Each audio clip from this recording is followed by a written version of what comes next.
மாலை வணக்கம். ஸோ இது வந்து கரண்ட் அஃபேர்ஸ் நடப்பு நிகழ்வுகள் 2024 கரண்ட் அஃபேர்ஸ் நம்ம சீரீஸாக பார்க்க போகிறோம். ஏற்கனவே நிறைய நடப்பு நிகழ்வுகள் வந்து உங்களுக்கு ஆடியோ நோட்ஸாகவும் கொடுத்துருக்கு. ஸோ அதுவும் ரொம்ப ரொம்ப முக்கியமானது. அது எல்லாமே நீங்கள் பாருங்கள், அது எல்லாமே you take notes. Okay, as usual நம்ம இந்த கரண்ட் அஃபேர்ஸே நம்ம கொஞ்சம் இன்ட்ராக்டிவே போகலாம். இப்போ வந்து நமக்கு தெரியும் லோக்சபா எலெக்ஷன்ஸ் வந்து நடக்க போகுது. அதில் இருக்கக்கூடிய சில பேசிக் கான்செப்ட்ஸ்லாம் உங்களுக்கு தெரியணும். இப்போ லோக்சபா எலெக்ஷன், இது எத்தனையாவது லோக்சபா எலெக்ஷன் சொல்லுங்க பார்க்கலாம். நடக்க போகிறது, தேர்தல் நடக்க போகிறது இப்போ நம்ம தமிழ்நாட்டில் வந்து பார்த்தீங்கன்னா ஏப்ரல் 19 நம்ம வாக்களிக்க உள்ளோம். இது எத்தனையாவது லோக்சபாவுக்கான தேர்தல் எலெக்ஷன் நடக்க போகிறது வந்து பார்த்தீங்கன்னா 18வது மக்களவை தேர்தல். இப்போ இருக்கிறது வந்து பார்த்தீங்க அப்படின்னா நமக்கு தெரியும் இது வந்து 17வது மக்களவை, 17th லோக்சபா. 17th லோக்சபா வந்து எப்போ ஃபார்ம் ஆச்சு அப்படின்னா 2019 ஃபார்ம் ஆச்சு. அப்போ 2019, அதுக்கப்புறம் 5 வருஷம், இப்போ 2024 வந்து பார்த்தீங்கன்னா 18வது மக்களவை தேர்தல், 18th லோக்சபா எலெக்ஷன். இப்போ இதில் ரொம்ப முக்கியமானது தெரியும், இந்த லோக்சபா எலெக்ஷனில் நம்ம வந்து பார்த்தீங்கன்னா இவிஎம்ல தான் ஓட்டு போடுறோம். அதுக்கு முன்னாடியே பேலட் சிஸ்டம் இருந்தது, இப்போ வந்து இவிஎம்ல ஓட்டு போடுறோம். இவிஎம் அப்படிங்கிறது வந்து பார்த்தீங்கன்னா எலக்ட்ரானிக் ஓட்டிங் மெஷின். ஸோ இது வந்து ஒரு device use to record votes வந்து எலக்ட்ரானிக்கலி, மின்னணு மூலமாக வாக்களிக்கக்கூடியது. இப்போ இது சம்பந்தமான சில விஷயங்கள் எல்லாம் நமக்கு தெரிஞ்சிருக்கணும், சரிங்களா? அந்த மின்னணு மூலமாக வாக்களிக்கிறதுல இந்தியாவில் ஃபர்ஸ்ட் எப்போ யூஸ் பண்ணாங்க, ஃபர்ஸ்ட் எப்போ இவிஎம் வந்து இந்தியாவில் யூஸ் பண்ணாங்க? 1977 வந்து பார்த்தீங்கன்னா இவிஎம் மூலமாக ஓட்டு வந்து ஃபியூச்சர்ல போடணும் அப்படின்னு சொல்லி ஒரு தாட் வந்து கிரியேட் ஆச்சு, பேலட் பேப்பர்ஸ்க்கு பதிலாக. 1980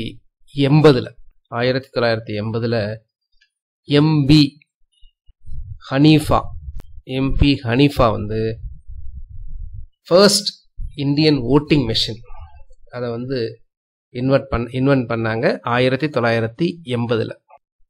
ஸோ இந்தியாவில் வந்து பார்த்தீங்கன்னா ஃபர்ஸ்ட் வந்து இவிஎம்மை எங்கே யூஸ் பண்ணி எலெக்ஷன் நடந்தது அப்படின்னா கேரளாவில் 1982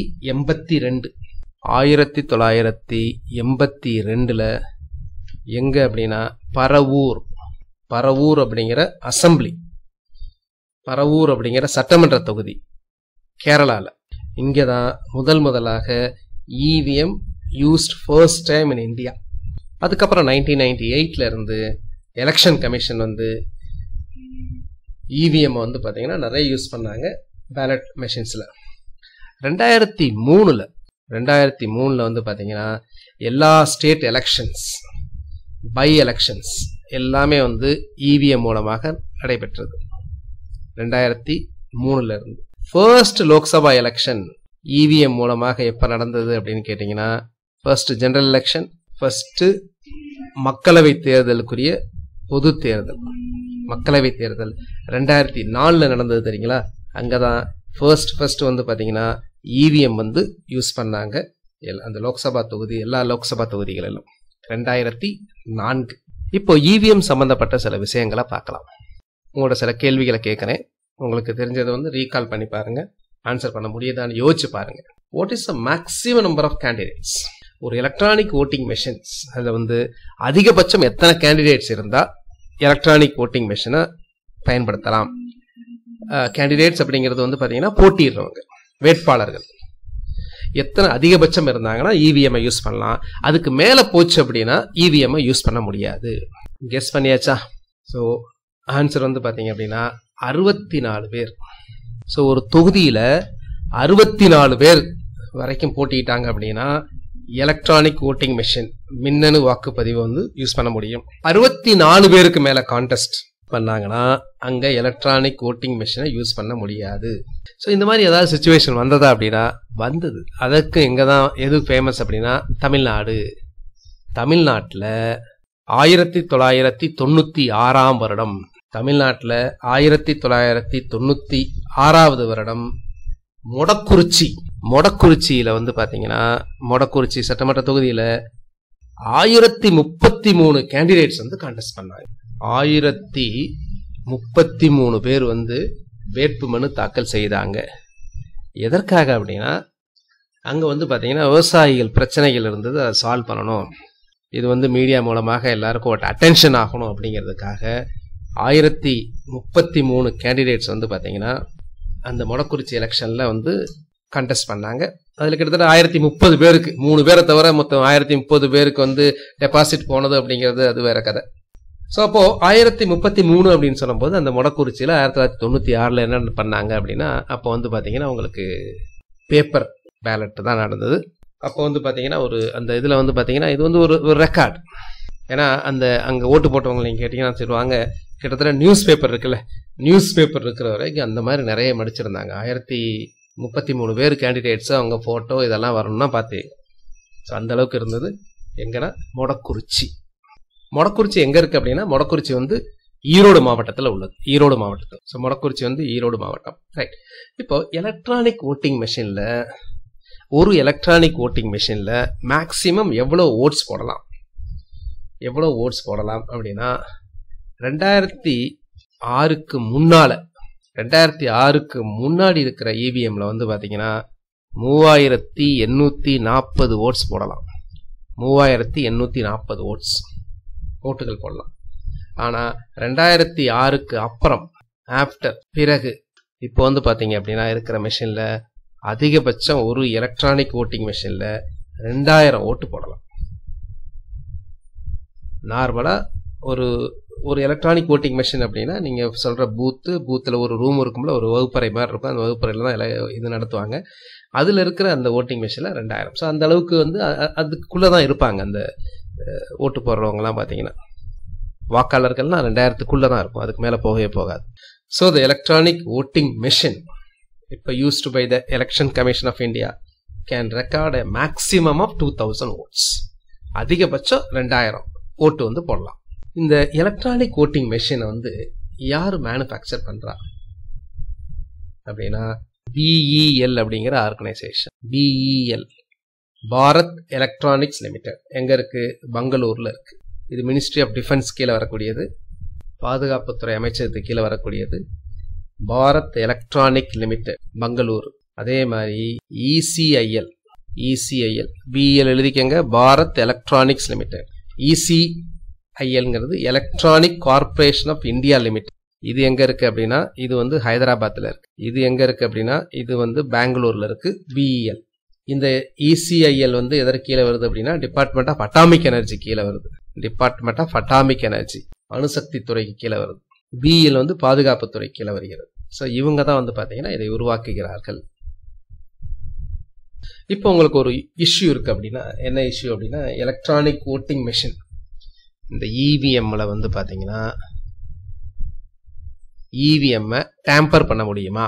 EVM அப்படிங்கிறது ஸ்டாண்ட் அலோன் டிவைஸ். அப்படின்னா என்ன அர்த்தம் அப்படின்னா வேற எந்த நெட்வொர்க்கோடையும் அதை கனெக்ட் பண்ணல. இப்போ நமக்கு எதையுமே ஒரு நெட்வொர்க்கோட கனெக்ட் பண்ணா அதை வந்து நம்ம வெளியே இருந்து ஹேக் பண்ண முடியும், டேம்பர் பண்ண முடியும். இப்போ நம்ம மொபைல்லாம் பார்த்தீங்கன்னா யார் வேணாலும் ஹேக் பண்ண முடியும். ஏன்னா நம்ம வந்து மொபைல் வந்து நெட்வொர்க்கோட கனெக்ட் பண்ணியிருப்போம். அப்போ எங்க இருந்து வேணாலும் நம்ம மொபைல் ஆப்ரேட் பண்ண முடியும், நம்ம மொபைலோட கேமராவை ஆன் பண்ண முடியும், என்ன வேணாலும் பண்ண முடியும். ஆனா இது வந்து ஸ்டாண்ட் அலோன் டிவைஸ் அப்படின்னா என்ன அர்த்தம்னா இது நெட்வொர்க்கோட கனெக்ட் கிடையாது, தனியா இருக்கக்கூடியது, இண்டிவிஜுவலா. அதிகபட்சம் பவர் கூட அதுல வந்து பாத்தீங்கன்னா இந்த பவரும் இருக்கும், ஸ்டோரேஜ் இன்பில்ட் பவரும் இருக்கும். அப்போ இதை வந்து நீங்க வெளியே இருந்து டேம்பர் பண்ண முடியுமா, வெளியே இருந்து ஹேக் பண்ண முடியுமா அப்படின்னா வெளியே இருந்து ஹேக் பண்ண முடியாது. சரி, அப்பனா 100% ஃபுல் ப்ரூஃபா அப்படின்னு கேட்டா ஒவ்வொன்றுக்கும் வந்து பாத்தீங்கன்னா ஒரு ஆப்ரேட்டிங் சிஸ்டம் அப்படின்னு ஒன்று இருக்கு. இப்போ நம்ம மொபைல்ல வந்து இருக்கு, நம்ம மொபைல்ல ஆப்ரேட்டிங் சிஸ்டம் இருக்கு. இப்போ நீங்க ஒரு மொபைல் வச்சிருக்கீங்க, ஒரு ரியல்மி ஆர் OnePlus ஏதோ ஒரு மொபைல் வச்சிருக்கீங்க. ஸோ இது வந்து சைனா வந்து மேனுஃபேக்சர் பண்றாங்க. அந்த சைனா மேனுஃபேக்சர் பண்ணும்போது உள்ள இருக்கக்கூடிய அந்த ப்ராசஸர், அந்த உள்ள இருக்கக்கூடிய ப்ராசஸர்ல இன்பில்ட்டா வந்து பாத்தீங்கன்னா OS இருக்கும். அந்த ப்ராசஸருக்குள்ள என்ன வேணாலும் நம்ம கமாண்ட் கொடுக்கலாம். அந்த ப்ராசஸர் வந்து பாத்தீங்கன்னா நம்மளுடைய மொபைல்ல இருக்கக்கூடிய டேட்டாவெல்லாம், முக்கியமான டேட்டாவெல்லாம் ஒரு இடத்துக்கு அனுப்புறதுக்கு மாதிரி கமாண்ட் அங்க இன்பில்ட்டாவே அது செய்யும் போதே பண்ண முடியும். அந்த மாதிரி இந்த EVMல பண்ண முடியுமா அப்படின்னா பண்ண முடியும். EVMல செய்யும் போதே பண்ணணும்னு நினைச்சா பண்ண முடியும். ஆனா அப்படியெல்லாம் பண்ண மாட்டாங்க, பண்ணியிருக்க மாட்டாங்க அப்படிங்கிற ஒரு நம்பிக்கையில தான் நம்ம எலக்ட்ரானிக் ஓட்டிங் மிஷினை பண்ணிட்டு இருக்கோம். ஸோ இப்போ எலக்ட்ரானிக் ஓட்டிங் மிஷினை நல்லா புரிஞ்சுக்கணும். வெளியே இருந்து அதை ஹேக் பண்ண முடியாது. ஆனால் ஒரு எலக்ட்ரானிக் ஓட்டிங் மிஷினை மேனுஃபேக்சர் பண்ணும்போது சில விஷயங்களை பண்ணணும்னு நினைச்சா பண்ணலாம். கொஞ்சம் உங்களுக்கு பேசிக்காக அந்த எலக்ட்ரானிக் கான்செப்ட்ஸ், அந்த பேசிக் கம்ப்யூட்டர் சயின்ஸ் உங்களுக்கு தெரிஞ்சதுன்னா இது கொஞ்சம் புரியும். சரிங்களா? ஸோ இது எல்லாமே பார்த்தீங்கன்னா அது எம்பெடட் தான் உள்ளே இருக்கும். ஸோ அதில் நீங்கள் என்ன ஒரு ப்ரோக்ராமிங்கை வச்சு அதை ஃபிக்ஸ் பண்ணிடுவீங்க. அந்த ப்ரோக்ராமை மாற்ற முடியாது. அப்படி ஏதாவது பண்ணணும் அப்படின்னா பண்ணலாம். பட் அது வந்து அதுக்கு ப்ராபிலிட்டி வந்து ரொம்ப ரொம்ப ரொம்ப ரொம்ப கம்மி. அடுத்து நீங்கள் ஓட்டு போட்டிங்க அப்படின்னா, போன தடவைலாம் செலக்ட் தொகுதியில் வந்து வச்சுருந்தாங்க. இப்போ நான் வந்து சென்னையில் வந்து அண்ணா நகர் அந்த தொகுதியில் வந்து ஓட்டு போடும்போது செலக்ட் இதில் வந்து விவிபிஏடி அப்படின்னு வச்சுருந்தாங்க. இது வந்து ரொம்ப முக்கியமானது. கேட்பாங்க VVPAT, what is VVPAT? So நம்ம கரண்ட் அஃபேர்ஸ் அப்படிங்கிறது நடப்பு நிகழ்வுகள் சம்மந்தப்பட்டது மட்டுமல்ல, அது தொடர்ச்சியான மற்ற ஜிகே விஷயங்கள் எல்லாமே பார்ப்போம். Okay, examination point of view அது வெறும் கரண்ட் அஃபேர்ஸ் வகுப்புகள் மட்டும் கிடையாது. Current affairs and G K, so அதோட தொடர்புடையது மற்றது எல்லாமே வரும். இப்போ நம்ம வந்து எலெக்ஷன் இப்போ பார்த்துக்கிட்டு இருக்கோம் அப்படின்னா, எலெக்ஷனோட தொடர்புடையது வந்து பார்த்தீங்கன்னா ஜனவரியில் வந்து பார்த்தீங்கன்னா ஒரு முக்கியமான நம்மளுடைய தமிழ்நாட்டில் நடந்த ஒரு முக்கிய சம்பவத்தை வந்து பார்த்தீங்கன்னா அரங்கேற்றுறாங்க. எங்கே அரங்கேற்றுறாங்க அப்படின்னா, ஜனவரி 26 குடியரசு தின விழா அணிவகுப்பில் பண்ணாங்க. அப்போ அணிவகுப்பில் பண்ணும்போது அது சம்மந்தப்பட்ட விஷயங்கள் நமக்கு இப்போ கரண்ட் அஃபேர்ஸ், அப்போ அது சம்மந்தப்பட்ட ஜிகே கேட்பாங்க எக்ஸாமினேஷனில். அப்போது நம்ம ஒரு கரண்ட் அஃபேர்ஸ் வகுப்பு அட்டன் பண்ணும்போது இன்னும் நிறைய விஷயங்கள் நம்ம தெரிஞ்சுக்குவோம். Current affairs besides current affairs நிறைய விஷயங்கள். அப்போ அந்த அணிவகுப்பில் என்ன கொண்டாந்தாங்க, என்னத்தை பறைசாற்றணும் நம்மளுடைய அப்படின்னா, நம்மளுடைய தேர்தல் முறையை பண்ணோம். அந்த தேர்தல் முறை வந்து குடவோலை சிஸ்டத்தை குடத்தில் போட்டு அதை நம்ம பின்னாடி பார்க்கலாம். அது யார், எந்த அரசர், அது சம்மந்தப்பட்டது. ஸோ இதுதான் வந்து பார்த்தீங்கன்னா இதுதான் முக்கியம். வகுப்பு அப்படிங்கிறது அது சம்மந்தப்பட்ட ரிலேட்டட் ஃபேக்ட்ஸ் எல்லாமே நம்ம. இப்போ வாட் இஸ் விவிபிஏடி அப்படின்னு நீங்கள் இந்த ஓட்டு போட்டிருந்தீங்கன்னா உங்களுக்கு தெரியும். அந்த ஓட்டு போடும்போது நீங்கள் எந்த பார்ட்டிக்கோ யாருக்கோ நீங்கள் ஓட்டு போடுறீங்களோ, போட்ட உடனே அதில் ஒரு சின்ன ஒரு டிஸ்பிளே இருக்கும். அந்த டிஸ்பிளே வந்து நீங்கள் யாருக்கு ஓட்டு போட்டீங்களோ அது வந்து அதில் தெரியும் அப்படியே. ஏன்னா நமக்கு வந்து நம்ம பாட்டுக்கு ஒரு பட்டனை அமுக்குறோம், யாருக்கு ஓட்டு போட்டதோ அப்படிங்கிறது நமக்கு தெரியாமல் இருந்தால் நல்லா இருக்காதே அப்படிங்கிறதுக்காக அந்த டிஸ்பிளே கொஞ்ச நேரத்துக்கு a few seconds வந்து பார்த்தீங்கன்னா தெரியும். அந்த இதுக்கு பேர் தான் விவிபிஏடின்னு சொல்லக்கூடியது. இது வந்து ஒரு எலக்ட்ரானிக் ஓட்டிங் மெஷின் இருக்குல்ல, அதில் அட்டாச் பண்ணியிருப்பாங்க. That allow voters to verify their votes. அவங்க யாருக்கு போட்டாங்களோ அந்த ஓட்டரை வந்து வெரிஃபை பண்ணுறதுக்காக. இது வந்து ஃபர்ஸ்ட் வந்து பார்த்தீங்கன்னா நாகாலாந்தில் தான் ஃபர்ஸ்ட் இன்ட்ரடியூஸ் பண்ணாங்க. ஃபர்ஸ்ட் இன்ட்ரடியூஸ் பண்ணது எப்போ அப்படின்னா 2013 விவிபிஏடி. What is VVPAT? அதோட அப்ரிவேஷன். இது வந்து ஒரு அப்ரிவேட்டட் டேர்ம். அதோட expansion. What is expansion of VVPAT? Voter verifiable paper audit trail, TRAIL. Voter verifiable paper audit trail, TRAIL. So இதான் இந்த விவிபிஏடி. ஸோ விவிபிஏடிங்கிறது நீங்கள் யாருக்கு ஓட்டு போட்டீங்க அப்படிங்கிறது. ஸோ ஃபர்ஸ்ட் எங்கே அப்படின்னு சொன்னாங்கன்னா 2013 நாகாலாந்தில் நோக்சன் அப்படிங்கிற அசம்பிளி கான்ஸ்டியூன்சி. நோக்சன். ஸோ 2013 நோக்சன்கிற அசம்பிளி. அதுக்கப்புறம் 2019 பார்த்தீங்கன்னா, அதுக்கு முன்னாடி செலக்டிவாக இருந்தது. 2019 இருந்து லோக்சபா எலெக்ஷனில் வந்து எல்லா கான்ஸ்டியூன்சிஸ்லையும் யூஸ் பண்ணிட்டாங்க விவிபிஏடி. அப்போது இந்த வருஷமும் எல்லா தொகுதிகளிலும் பண்ணுறாங்க. லோக்சபா கான்ஸ்டியூன்சிஸ் எல்லா தொகுதிகள் அப்படின்னா இந்தியாவில் மொத்தம் எத்தனை தொகுதிகள் இருக்குங்கிறதுலாம் உங்களுக்கு தெரியணும். பேசிக்கானது இந்தியாவில் மொத்த தொகுதிகள் வந்து 543. அந்த 543 தமிழ்நாட்டில் வந்து பார்த்தீங்கன்னா 39 தொகுதிகள் இருக்கிறது. பாண்டிச்சேரியில் 1. அதனால தான் அரசியல் கட்சிகள் வந்து 40 நமக்கே அப்படின்னு சொல்லுவாங்க. ஸோ அந்த 39 ப்ளஸ் வந்து பாண்டிச்சேரியில் 1 ஞாபகம் வச்சுக்கோங்க. ஸோ தமிழ்நாட்டில் லோக்சபா மக்களவை தொகுதிகள் 39. இந்த தமிழ்நாட்டில் இருக்கிற 39 தொகுதிகளில் எத்தனை தொகுதிகள் ரிசர்வ் தொகுதிகள்? எஸ்டிக்கு எத்தனை தொகுதிகள், எஸ்சிக்கு எத்தனை தொகுதிகள்? ஸோ தமிழ்நாட்டில் மக்களவையில் மொத்தம் எத்தனை வந்து ரிசர்வ்டு கான்ஸ்டியூன்சின்னு சொல்லுவாங்க. ரிசர்வ்டு கான்ஸ்டியூன்சி அப்படிங்கிறது வந்து பார்த்தீங்கன்னா எஸ்சி அண்டு எஸ்டிக்கு தனியாக ரிசர்வ் பண்ணியிருப்பாங்க. தமிழ்நாட்டை பொறுத்த வரைக்கும் எஸ்சிக்கு மட்டும்தான் ரிசர்வ்டு கான்ஸ்டியூன்சி இருக்குது, எஸ்டிக்கு கிடையாது. ஆனால் தமிழ்நாட்டில் வந்து பார்த்தீங்கன்னா சட்டமன்ற தொகுதிகள் இருக்குல்ல, சட்டமன்ற தொகுதிகளில் வந்து பார்த்தீங்கன்னா எஸ்சிக்கு இருக்கு, எஸ்டிக்கு இருக்கு. சட்டமன்ற தொகுதியில் எஸ்டிக்கு வந்து பார்த்தீங்கன்னா 2 தொகுதிகள் உண்டு. பழங்குடியினருக்கு 2 தொகுதிகள், சேந்தமங்கலம் அண்டு ஏற்காடு. இப்போ நம்ம பார்க்குறது வந்து லோக்சபா தொகுதிகள். தமிழ்நாட்டில் எஸ்சிக்கு எத்தனை அப்படின்னா 7 தொகுதிகள் உண்டு. ஸோ மொத்தம் வந்து பார்த்தீங்கன்னா 7 தொகுதிகள். எது அப்படின்னா திருவள்ளூர், காஞ்சிபுரம், விழுப்புரம், நீலகிரி, சிதம்பரம், நாகப்பட்டினம், தென்காசி. ஏதாவது ஒரு 4 தொகுதியை கொடுத்துட்டு இது எது வந்து தமிழ்நாட்டில் ரிசர்வ்டு கான்ஸ்டிடுவன்சி இல்லை அப்படின்னு கேட்கலாம். ஈஸியாக ஞாபகம் வச்சுக்கிறதுக்கு பார்த்தீங்க அப்படின்னா சென்னையை சுற்றியுள்ள தொகுதிகள். சென்னை கிடையாது. அப்போ சென்னையை சுற்றியுள்ளது பார்த்தீங்கன்னா திருவள்ளூர், காஞ்சிபுரம், அதற்கப்புறம் விழுப்புரம். நீலகிரி நமக்கு தெரியும், அங்கே நிறைய ட்ரைபல் பீப்புள்ஸ் இருக்காங்க. இப்போ ட்ரைபல் கொடுக்கல, ஷெட்யூல் காஸ்ட் கொடுத்துருக்குறாங்க நீலகிரி தொகுதி. அதுக்கப்புறம் சிதம்பரம் தொகுதி. உங்களுக்கு சிதம்பரம் தொகுதி வந்து பார்த்தீங்கன்னா அது விஐபி தொகுதி. திருமாவளவன் அவர்கள் வந்து அங்கே எம்பியா இருக்காங்க, இப்போ நிற்கிறாங்க. மற்ற 2 வந்து பார்த்தீங்கன்னா Nagapattinam and Tenkasi. Nagapattinam and Tenkasi. So இது 2ஐயும் நீங்கள் ஞாபகம் வச்சுக்கணும். மொத்தம் 7 தொகுதிகள். இந்த விவிபிஏடியில் வந்து பார்த்தீங்கன்னா உங்களுக்கு எவ்வளோ நேரத்துக்கு அந்த நீங்கள் போட்ட அந்த எந்த பார்ட்டிக்கு போட்டீங்க அதோட சிம்பிள் தெரியும் அப்படின்னா 7 செகண்ட்ஸ் தெரியும். 7 செகண்ட்ஸ் நீங்கள் அதை வந்து பார்க்கலாம். 2013 சுப்ரீம் கோர்ட் வந்து பார்த்தீங்கன்னா Subramanian Swamy versus election commission of India. நம்ம சுப்பிரமணிய சாமி தான். 2013 வந்த கேஸில் வந்து சுப்ரீம் கோர்ட் என்ன சொன்னாங்க அப்படின்னா எலெக்ஷன் கமிஷன்ஸ் இவிஎம்மோட எல்லா இவிஎம்மோட விவிபிஏடியை வந்து கம்ப்ளீட்டாக இம்ப்ளிமெண்ட் பண்ணணும் அப்படின்னு சொன்னாங்க. ஒவ்வொரு இவிஎம் மெஷினோட விவிபிஏடியை வந்து இம்ப்ளிமெண்ட் பண்ணணும், அட்டாச் பண்ணணும் அப்படின்னாங்க. ஸோ அதனால் வந்து பார்த்தீங்கன்னா அதுக்கப்புறம் சீரீஸ் ஆஃப் நிறைய ஸ்டெப்ஸ் எடுத்து இப்போ நமக்கு எல்லா தொகுதிகள்லையும் எங்கே நீங்கள் ஓட்டு போட்டாலும் நீங்கள் யாருக்கு ஓட்டு போட்டீங்க அப்படிங்கிறத 7 செகண்ட்ஸ் அதில் வரும், பார்க்கலாம். 2013 சுப்ரீம் கோர்ட் என்ன சொன்னாங்க அப்படின்னா எந்த கேஸில் அப்படின்னா சுப்பிரமணிய சுவாமிக்கும் எலெக்ஷன் கமிஷன் ஆஃப் இந்தியாவுக்கும் ஒரு case. Subramanian Swamy versus election commission of India, தேர்தல் ஆணையம். அதில் வந்து உச்சநீதிமன்றம் என்ன சொன்னாங்க அப்படின்னா கண்டிப்பாக எலக்ட்ரானிக் ஓட்டிங் மிஷின் எல்லா தொகுதிகள்லையும் எலக்ட்ரானிக் ஓட்டிங் மிஷினோட விவிபிஏடியை அட்டாச் பண்ணணும் அப்படின்னு சொன்னாங்க. அடுத்து வந்து பார்த்தீங்கன்னா வாட் இஸ் த இப்போ நம்ம நீங்கள் கரண்ட் அஃபேர்ஸில் பார்த்தீங்க அப்படின்னா எஸ்பெஷலி டிஎன்பிஎஸ்சிஸில் வந்து பார்த்தீங்கன்னா நிறைய சூப்பர்லேட்டிவ் திங்ஸ் கேட்பாங்க. சூப்பர்லேட்டிவ்ஸ் அப்படின்னா பெரியது எங்கே சோலார் பெரிய பவர் ப்ராஜெக்ட் போட்டது, ரொம்ப ஃபாஸ்டஸ்ட் எது, which is the fastest super computer. So அந்த மாதிரி விஷயங்கள் சூப்பர்லேட்டிவ்ஸ் நம்ம சொல்லுவோம், அதில் கேட்பாங்க. அது மாதிரி இது வரைக்கும் மனிதனால் உருவாக்கப்பட்ட இதுலேயே எது வந்து மிக வேகமாக பயணிக்கக்கூடியது, ஃபாஸ்டஸ்ட் மேன்மேட் ஆப்ஜெக்ட் எது, மனிதனால் உருவாக்கப்பட்டதுலேயே அதிவேகமாக செல்லக்கூடியது எது? இன்னைக்கு தேதியில் நீங்க பார்த்தீங்க அப்படின்னா அது நாசா உடையது. கெஸ் பண்ண முடியுமா? நாசா வந்து சூரியனை ஆய்வு செய்ய அனுப்பியது. சூரியன் எதற்கு ஆய்வு செய்ய அனுப்பியது அப்படின்னா இன்னும் வந்து சயின்டிஸ்ட்க்கு நிறைய விஷயங்கள் தெரியாம இருக்கிறது.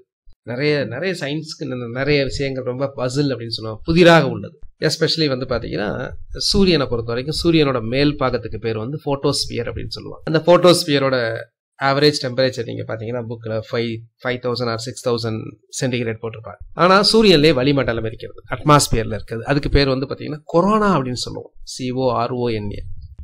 இந்த கொரோனா இருக்குல்ல, இங்கே கொரோனாவில் வந்து பார்த்தீங்கன்னா மில்லியன் ஆஃப் டெம்பரேச்சர் இருக்குது. என்னடா அது, அதாவது மேலே வந்து பார்த்தீங்கன்னா 6000 டிகிரி இருக்குது, ஆனால் அட்மாஸ்பியரில் ஏன் இவ்வளவு டிகிரி இருக்குது அப்படிங்கிறது இன்னைக்கு வரைக்கும் தெரியாது. இது சம்மந்தப்பட்ட ஆய்வுகள் தான் நீங்கள் பார்த்தீங்கன்னா இந்த சோலார் எக்லிப்சஸ் இருக்குல்ல, கிரகணங்கள், சோலார் கிரகணங்கள், எஸ்பெஷலி டோட்டல் சோலார் எக்லிப்ஸ், முழு சூரிய கிரகணங்கள் நடக்கும்போது இந்த மாதிரி அதை படிப்பாங்க. அப்பதான் அந்த கொரோனா கொஞ்ச நேரம் நம்ம பார்க்கலாம். மற்ற நேரத்தில் கொரோனா பார்க்கவே முடியாது, ஏன்னா ரொம்ப பிரைட்டா இருக்கும் சார். ஸோ அந்த இதுக்கு பண்றதுக்கு தான் மெயினா அந்த நாசா அனுப்பிச்சாங்க. அதுக்கு பேர் வந்து பாத்தீங்கன்னா பார்க்கர் சோலார் ப்ரோப். இதுதான் இன்னைக்கு தேதியில fastest man-made object, Parker solar probe. இதோட ஸ்பீட் என்ன தெரியுங்களா? 6,92,000 km/h. இதை நம்மளால விஷுவலைஸ் பண்ண முடியாது, ரொம்ப அவ்வளோ கிலோமீட்டர். அதனால தான் நம்ம சின்ன யூனிட்ஸில் பார்த்தோம்னா நம்மளால அதை விஷுவலைஸ் பண்ண முடியும், எப்படி இருக்குன்னு உணர முடியும். அதாவது 192 km/s. அது எவ்வளோ ஸ்பீடில் போயிட்டு இருக்கு அப்படின்னா, சூரியனை சுற்றிக்கிட்டு இருக்கு அப்படின்னா 192 km/s. ஒரு வினாடிக்கு 192 கிலோமீட்டர் போகுது. அப்போ நீங்கள் பார்த்தீங்க ஒரு செகண்ட்ஸுக்கு 200 கிலோமீட்டர். இப்போ வந்து சென்னைக்கும் மதுரைக்கும் இடையில உள்ள டிஸ்டன்ஸ் வந்து 450 கிலோமீட்டர். அப்போ அந்த 450 கிலோமீட்டர் எவ்வளோ நேரத்தில் போகும் அப்படின்னா, சென்னையில் அது கிளம்புச்சு அப்படின்னா ஒரு 2 2 செகண்டை விட கொஞ்சம் அதிகத்தில் போயிடும். 2 செகண்ட்ஸ் ப்ளஸில் போயிடும். 3 செகண்ட்ஸில் வந்து பார்த்தீங்கன்னா சென்னையிலேருந்து கிளம்புனா கன்னியாகுமரி போயிடும். அந்த ஸ்பீடில். அடுத்து எழுதிக்கங்க.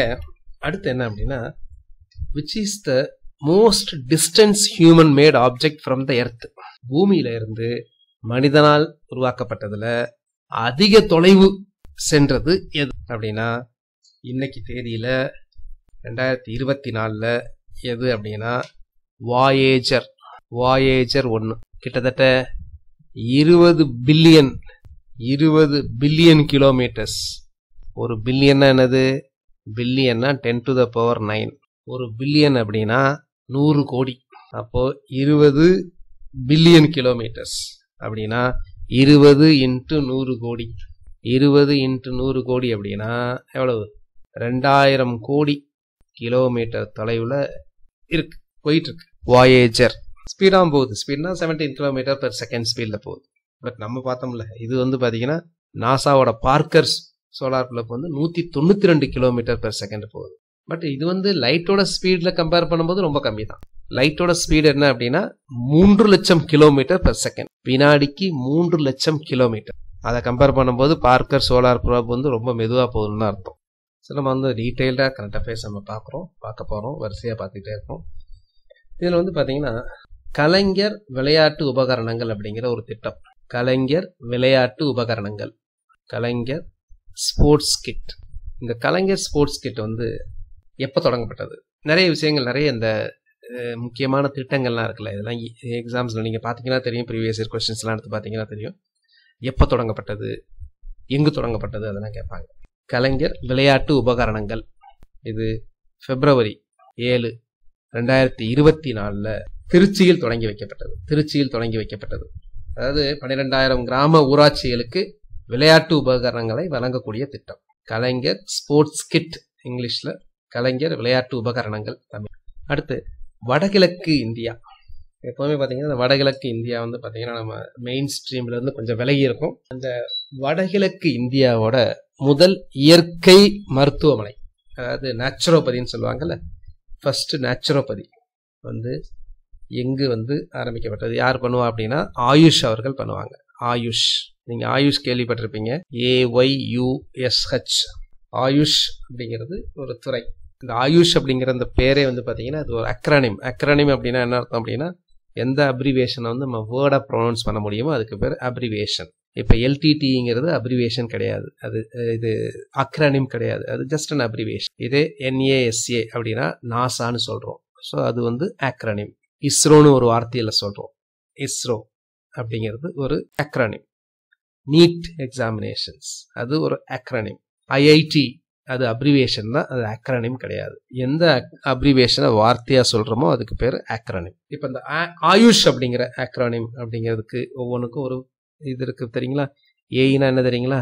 ஏ அப்படின்னா ஆயுர்வேதா, ஒய் அப்படின்னா யோகா அண்ட் நேச்சுரோ, யூனா யுனானி, எஸ் அப்படின்னா சித்தா, ஹச் அப்படிங்கிறது ஹோமியோபதி. ஸோ இந்த கரண்ட் அஃபேர்ஸ்ல இந்த யோகா நேச்சுரோபதி வந்து எங்க வந்து யோகா மற்றும் இயற்கை மருத்துவ ஆராய்ச்சி நிறுவனத்தை வந்து எங்க ஆரம்பிச்சிருக்கிறாங்க அப்படின்னா வடகிழக்கு இந்தியாவில் ஃபர்ஸ்ட் எங்க அப்படின்னா அஸ்ஸாம்ல இருக்கக்கூடிய திப்ருகார் அப்படிங்கிற இடத்துல, அஸ்ஸாம்ல. இப்போ இதுல நமக்கு வந்து இப்போ என்ன எக்ஸாமினேஷன் பாயிண்ட் ஆஃப் வியூல வேற ஜிகே கொஸ்டின்ஸ் என்ன கேட்பாங்க அப்படின்னா, இந்த ஆயுஷ்ன்னு இருக்குல்ல, ஒவ்வொன்றுக்கும் ஹெட் குவார்ட்டர்ஸ் இருக்கு.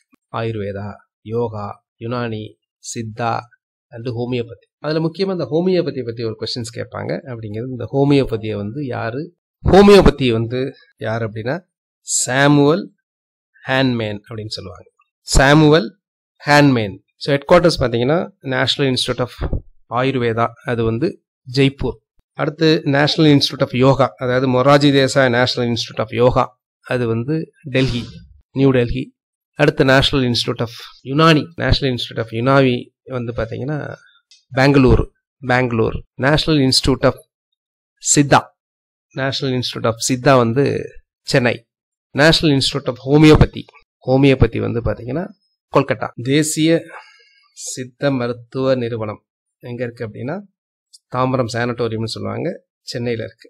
ஸோ மத்திய சித்த ஆராய்ச்சி நிறுவனம் வந்து யாரோட பேர்ல இருக்கு அப்படின்னா தேசிய சித்த மருத்துவ நிறுவனம் வந்து அயோத்திதாச பண்டிதர் மருத்துவமனை அப்படின்ற. அயோத்திதாச பண்டிதர் நமக்கு தெரியும். அவர் வந்து பார்த்தீங்கன்னா ஒரு சித்த மருத்துவத்தாக நிறைய மூலிகைகள் இதெல்லாம் படித்தவர், ஒரு சித்த மருத்துவரும் கூட. அயோத்திதாசருக்கு வந்து பார்த்தீங்கன்னா 2021 முதலமைச்சர் அவர்கள் 110 விதியின் கீழே வந்து வட சென்னையில் ஒரு மணிமண்டபம் கட்டப்படும் அப்படின்னு சொல்லியிருக்கிறாங்க. அதே மாதிரி இந்த தமிழன், திராவிடம் அப்படிங்கிற இந்த 2 சொற்களையும் வந்து பார்த்தீங்கன்னா அரசியல் களத்தில் அடையாள சொற்களாக மாற்றியவர் யார் அப்படின்னா பண்டிதர் அயோத்திதாசர். 1887 வந்து பார்த்தீங்கன்னா திராவிட பாண்டியன் அப்படிங்கிற இதழை தொடங்கினார். அப்புறம் திராவிட கழகம் என்ற அமைப்பை வந்து ஏற்கனவே தொடங்கி இருந்தார். அதே மாதிரி 1891 இதெல்லாம் நீங்கள் ஏற்கனவே படிச்சிருப்பீங்க, திராவிட மகாஜன சபையை வந்து அயோத்திதாஸ் தொடங்கினார். 1891 திராவிட மகாஜன சபை. அதே மாதிரி 1897 பார்த்தீங்கன்னா தென்னிந்திய பௌத்த சங்கம் அல்லது தென்னிந்திய சாக்கிய சங்கம் அப்படிங்கிற பௌத்த மறுமலர்ச்சி இயக்கத்தையும் அவர் உருவாக்கியிருந்தார். 1897 தென்னிந்திய பௌத்த சங்கம் அல்லது தென்னிந்திய சாக்கிய சங்கம். இன்னொன்று எக்ஸாம்ஸில் அடிக்கடி கேட்பாங்க, 1907 1907 ஒரு பைசா தமிழன் அப்படிங்கிற இதழை வந்து தொடங்கினார் அயோத்திதாசர்.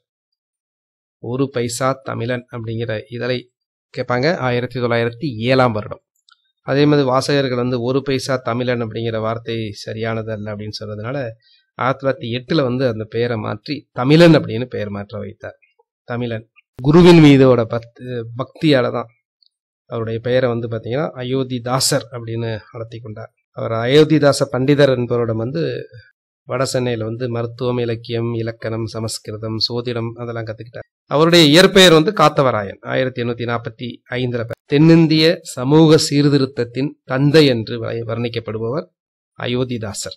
அயோத்திதாசர் வந்து பகவான் புத்தரை குறித்து என்ன சொல்லியிருப்பார் அப்படின்னா இரவு பகலற்ற ஒளி அப்படின்னு சொல்லியிருப்பார். அடுத்து வந்து பார்த்தீங்கன்னா ஊழல் மிகுந்த நாடுகள் பட்டியல். இந்த ஊழல் மிகுந்த நாடுகள் பட்டியலில் வந்து பார்த்தீங்கன்னா இதை யார் பண்ணுவா அப்படின்னா ஒரு இடம் பார்த்தீங்கன்னா டிரான்ஸ்பேரன்சி இன்டர்நேஷனல் அப்படிங்கிற ஆர்கனைசேஷன்ஸ் தான் இதை வந்து இந்த தரப்பட்டியலை வந்து ப்ரிப்பேர் பண்ணுவாங்க. டிரான்ஸ்பேரன்சி இன்டர்நேஷனல் அப்படிங்கிறது 2022 வந்து பார்த்தீங்கன்னா 40 மதிப்பெண்களில் வந்து 85வது இடத்துல இருந்தது. 2023 வந்து 39 மதிப்பெண்களில் 93வது இடத்திற்கு தள்ளப்பட்டது. ஸோ மொத்தம் வந்து பார்த்தீங்கன்னா 180 நாடுகளில் கணக்கெடுத்தாங்க. அதில் இந்தியாவோட பொசிஷன் வந்து 93வது பொசிஷன். முதலிடம் அப்படின்னா அது வந்து பார்த்தீங்கன்னா ஊழல் குறைந்த நாடு அப்படின்னு சொல்லுவாங்க. உலகத்திலே வந்து பார்த்தீங்கன்னா ஊழல் குறைந்த நாடாக முதல் இடத்துல இருக்கிறது யார் அப்படின்னா டென்மார்க். 2வது இடத்துல வந்து இருக்கிறது வந்து பார்த்தீங்கன்னா ஃபின்லாண்டு. அதுக்கப்புறம் 3வது இடம் வந்து நியூசிலாந்து. ஸோ முதலிடம் வந்து டென்மார்க், 2வது இடம் ஃபின்லாந்து. டென்மார்க் வந்து 90 மதிப்பெண்கள், ஃபின்லாந்து வந்து 87 மதிப்பெண்கள், அப்புறம் 85 மதிப்பெண்கள் வந்து நியூசிலாந்து. கடைசியில் இருக்கிறது வந்து பார்த்தீங்கன்னா சொமாலியா, ஒரு வறுமையில் பிடியில் சிக்கி கொண்ட நாடு சொமாலியா. இந்தியாவோட பொசிஷன் வந்து 93வது. இதை வந்து ஒரு அரசு சார அமைப்பான டிரான்ஸ்பேரன்சி இன்டர்நேஷனல் ஒவ்வொரு ஆண்டும் வந்து வெளியிட்டு. அடுத்து வந்து பார்த்தீங்கன்னா இப்போ ரீசெண்டாக சதுப்பு நிலங்கள் அப்படின்னு சொல்லக்கூடியது.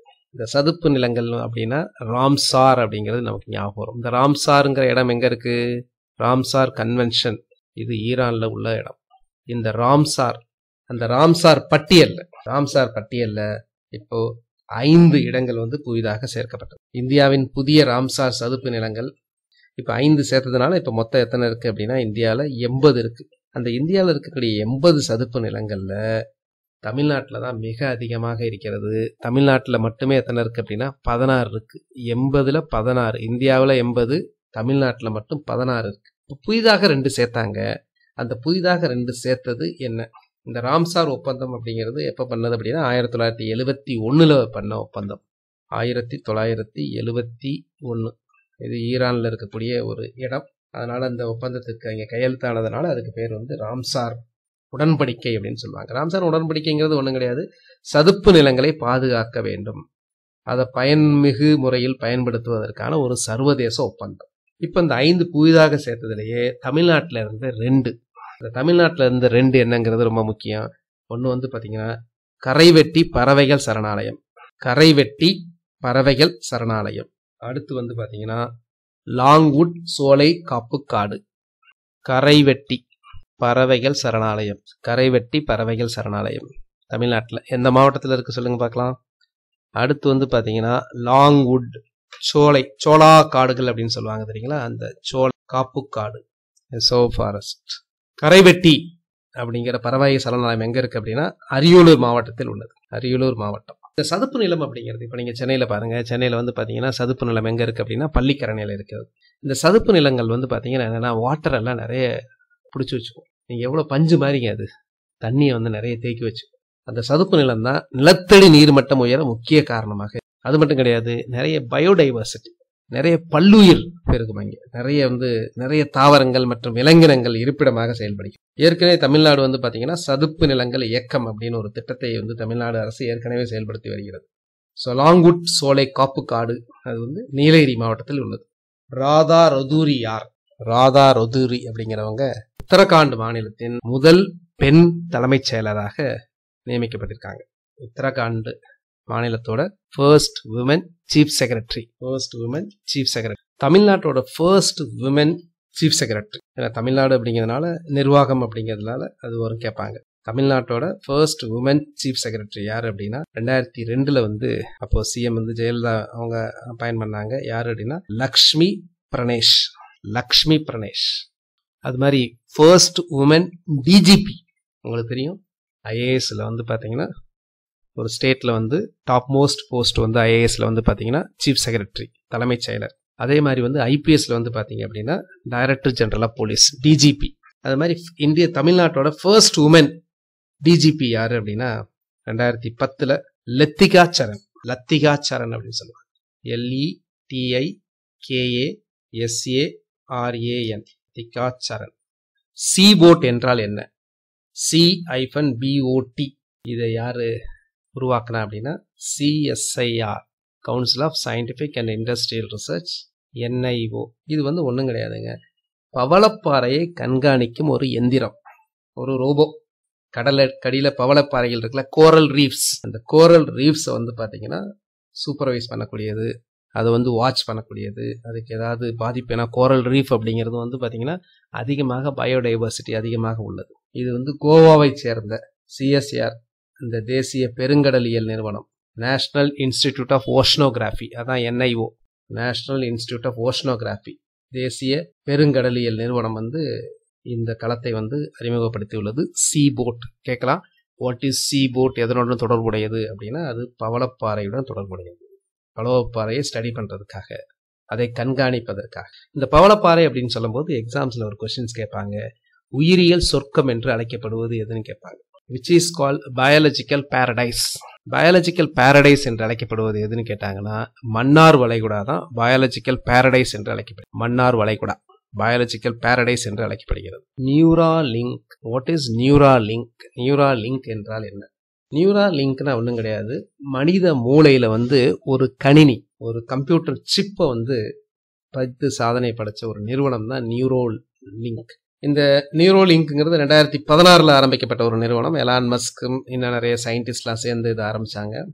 இவங்க என்ன பண்ணுவாங்க அப்படின்னா மனித மூளைக்குள்ள வந்து அறுவை சிகிச்சை மூலம் வைக்கக்கூடிய ஒரு சிறிய சாதனம். இதன் மூலமாக என்னதுன்னா எண்ணங்கள் மூலமாகவே நீங்க நிறைய கட்டுப்படுத்தலாம். கம்ப்யூட்டர் அல்லது IoTன்னு சொல்லக்கூடிய internet of things. Internet of திங்ஸ்னா என்ன அர்த்தம் அப்படின்னா வீட்டில் இருக்கக்கூடிய ஃபேனு, எலக்ட்ரிக்கல் எக்யூப்மெண்ட்ஸ், கம்ப்யூட்டர்ஸ் இதெல்லாமே இன்டர்நெட் மூலமாக கனெக்ட் பண்ணிடலாம். அது எல்லாத்தையுமே நீங்கள் ஆப்ரேட் பண்ணுறதுக்கு ஏதாவது ஒரு கமாண்ட் கொடுக்கணும். நீங்கள் அப்படி கிடையாது, நீங்கள் திங்க் பண்ணாலே போதும். அந்த சிப் உதவி கொண்டு நீங்கள் ஒரு திங்க் பண்ணீங்களா போதும். உள்ள நுழையும் போது லைட் எரியும்னு நினச்சிங்கன்னா லைட் எரியும், ஆஃப் பண்ணால் ஆஃப் பண்ணணும். திங்க் பண்ணாலே போதும். ஸோ ஒரு கணினி அல்லது திறன் பேசியை வந்து வெறுமனே சிந்தித்தே இயக்க முடியும். ஸோ இதை வந்து தொலை நுண்ணறிவுன்னு சொல்லக்கூடிய தெளிபதி தொடர்புடைய சாதனமாகவும் பயன்படுத்தலாம். இந்த மறதி நோய் இதுக்கெல்லாம் வந்து ஒரு விடிவு காலம் பிறப்பதற்கும் இதன் மூலமாக வாய்ப்புகள் உண்டு. இது இன்னும் அட்வான்ஸ்டு போகும்போது வந்து பார்த்தீங்கன்னா மனிதன் என்ன திங்க் பண்ணுறான் அப்படிங்கிறதையும் உங்களால் அதில் ஸ்டோர் பண்ண முடியும், அதை டெசிஃபர் பண்ண முடியும். ஸோ அதெல்லாம் பண்ணால் நிறைய பிரச்சனைகள் உருவாகும். சயின்ஸில் வந்து நல்ல விஷயமும் இருக்கும், கெட்ட விஷயங்களும் இருக்கும். ஸோ ஏற்கனவே சொல்லியிருந்தேன், இந்த குடியரசு நாள் அணிவகுப்பில் வந்து பார்த்தீங்கன்னா 10ஆம் நூற்றாண்டு சோழர் காலத்தை சேர்ந்த அந்த பழங்கால தேர்தல் முறை, குடவோலை முறை வந்து இடம்பெற்றது. அந்த குடவோலை முறை வந்து எங்கே நம்ம அதுக்கு சோர்ஸ் எங்கே இருக்குது அப்படின்னா உத்தரமேரு கல்வெட்டுகளில் வந்து ஆவணப்படுத்தியிருக்காங்க. எப்படி வந்து கிராம நிர்வாக பிரதிநிதிகள்லாம் தேர்ந்தெடுக்கப்படுகிறாங்க அப்படின்னு சொல்லக்கூடிய. அப்போ யாரு அரசர் அப்படின்னா முதலாம் பராந்தக சோழன். பராந்தக சோழா 1. அந்த பனை ஓலையில பேரெல்லாம் எழுதி யாரெல்லாம் வேட்பாளர்களோ போட்டியாளர்களோ பேரை எழுதி அது ஒரு பானையில போட்டுருவாங்க. அப்புறம் ஒரு சிறுவர் மூலமாக அதை எடுக்க சொல்லுவாங்க. ஸோ இந்த அலங்கார ஊர்தி இருக்குல்ல, தமிழ்நாட்டில் இந்த அலங்கார ஊர்திக்கு வந்து பார்த்தீங்கன்னா 3வது சிறந்த ஊர்திக்கான விருது கிடைத்தது இந்த வருஷம் குடியரசு தின அணிவகுப்பு விழாவில். ஸோ 2024 அந்த குடியரசு விழா இருக்குல்ல, அதுக்கு எப்பவுமே ஒரு சீஃப் கெஸ்ட் வருவாங்க, சிறப்பு விருந்தினர். இந்த வருடம் 2024 வந்து யாருங்கன்னா பிரான்ஸ் நாட்டின் அதிபர் Emmanuel Macron, EMMANUEL Macron, MACRON, France நாட்டு அதிபர். இவர் தான் சீஃப் கெஸ்ட். அது மாதிரி இன்னொன்று கேட்பாங்க, ஃபர்ஸ்ட் இந்தியா வந்து ரிப்பப்ளிக் ஆனது 1950. அப்போ 1950 ஜனவரி 26 யார் சீஃப் கெஸ்ட்? முதல் குடியரசு தின விழாவின் சிறப்பு விருந்தினர் யார்? 1950 வந்து பார்த்தீங்கன்னா முதல் சுதந்திர தினம். அப்போ சீஃப் கெஸ்ட் யார் அப்படின்னா, அப்போ வந்து பார்த்தீங்கன்னா நம்ம ராஜேந்திர பிரசாத் அவர்கள் தான் பிரசிடென்ட் ஆஃப் இந்தியா, இந்திய ஜனாதிபதி. Major Dhyan Chand national capital ஸ்டேடியம்ல நடந்தது புரோனாகிலா. அப்போ அதுக்கு பேர் புரோனாகிலான்னு சொல்லுவாங்க. அப்போ யார் சீஃப் கெஸ்ட் அப்படின்னா சுகர்னோ யார் அப்படின்னா இந்தோனேஷியாவோட அப்போ இருந்த பிரசிடென்ட்.